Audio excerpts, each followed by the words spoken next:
នឹងមេឃពណ៌ខ្មៅដូចចិនពើក្នុងពេលនេះអើយបងដឹងថាអូនចង់ចេញទ្រង់បងបានគិតទុកថាអូននឹងអស្រឡាញ់បើពេលនេះអូនចេញក៏ខត់មិនបានបងព្រមតទួលហើយដែលត្រានត្រើយគិតបែបនេះមិនគួរលើកលែងទៅឲ្យបងមិនចេញលួងលោមក៏មិនបាននៅថ្នាក់ថ្នមចាក់ចេញទៅនួនល្អងគិតត្រូវហើយ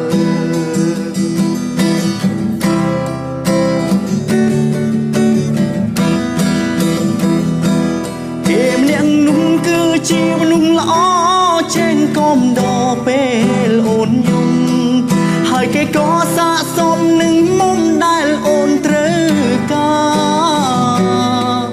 មិនដូចបងមានតែចិត្តស្មោះតែធ្វើឲ្យស្ងួនឯកាគ្រាន់ចង់ប្រាំថាបងស្រឡាញ់អូនណាស់អូនទៅហើយវិលវិញបានទេបើសិនគេបងអូនបងនឹងចាំរូបមានស្ងួនអូនវិលត្រឡប់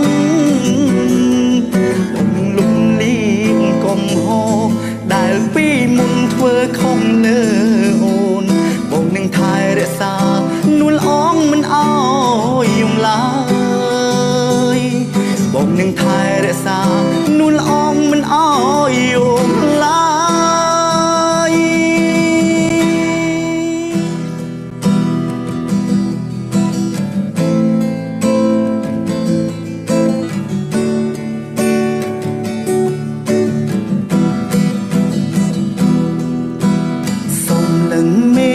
ខ្មៅដូចចិនពើក្នុងពេលនេះអើយបងដឹងថាអូនចង់ចេញទ្រង់បងបានគិតទុកថាអូននឹងអស្រឡាញ់បើពេលនេះអូនចេញក៏ខត់មិនបា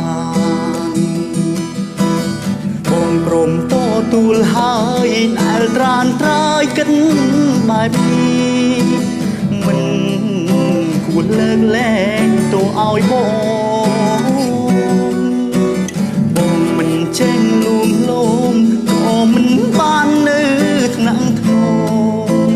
ចាក់ចេញទៅនួនល្អងគិតត្រូវហើយ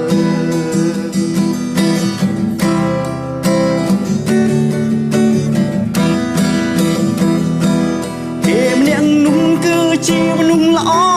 ចេញកុំដល់ពេលអូនយំហើយគេក៏ស័ក្តិសមនឹងមុំដែលអូនត្រូវការមិនដូចបងមានតែចិត្តស្មោះតែធ្វើឲ្យស្ងួនឯកាគ្រាន់ចង់ប្រាំថាបងស្រឡាញ់អូនណាស់អូនទៅហើយវិលវិញបានទេបើសិនគេបងអូនបងនឹងចាំរូបមានស្ងួនអូនវិលត្រឡប់បងនឹងលំលៀងកុំហោដែលពីមុនធ្វើខំលើអូនបងនឹងថែរក្សានួនអងមិនអោយយំឡើយបងនឹងថែរក្សា